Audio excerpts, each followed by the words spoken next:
20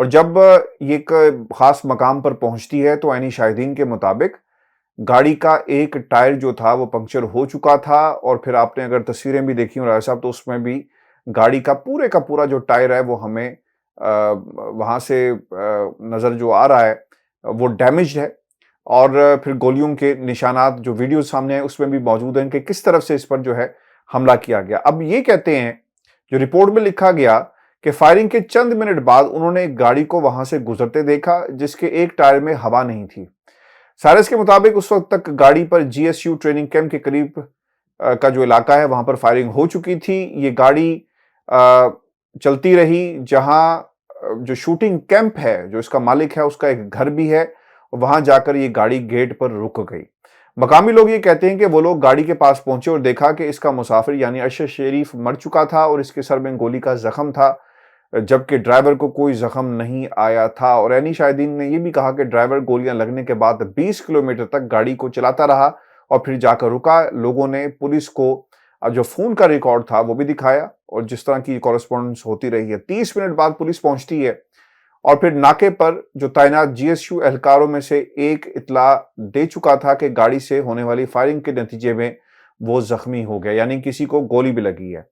اب یہ معاملہ انتہائی پیچیدہ ہو گیا ہے، ہمارے جو کمیٹی کے لوگ تھے وہاں پر پہنچ چکے ہیں اور اب یہ دیکھنا ہے کہ کس قسم کی رپورٹ سامنے آتی ہے، کیونکہ مجھے تو ایسا لگ رہا ہے راجہ صاحب کہ یہ سیاسی پوائنٹ سکورنگ کے لیے اس کو استعمال کیا جائے گا، اور اب تک ارشد شریف صاحب کا جنازہ بھی نہیں ہوا تھا تو ہم نے پوائنٹ سکورنگ ہوتے ہوئے دیکھی ہے۔ خیر ابھی مزید اطلاعات بھی اس میں رپورٹ جس طرح سے آ رہی ہے ہر روز ہم اسے پروگرام میں شامل بھی کر رہے ہیں، اور انشاءاللہ اس پر ہم آگے یعنی کل اور آئندہ کے پروگراموں میں بھی مزید اس پر بات کریں گے۔ ویورز آج کا ہمارا شو تھا، اپنے کمنٹ ضرور بھیجیے گا، چینل کو سبسکرائب کرنا مت بھولیں۔ اجازت دیجیے، اللہ نگہبان۔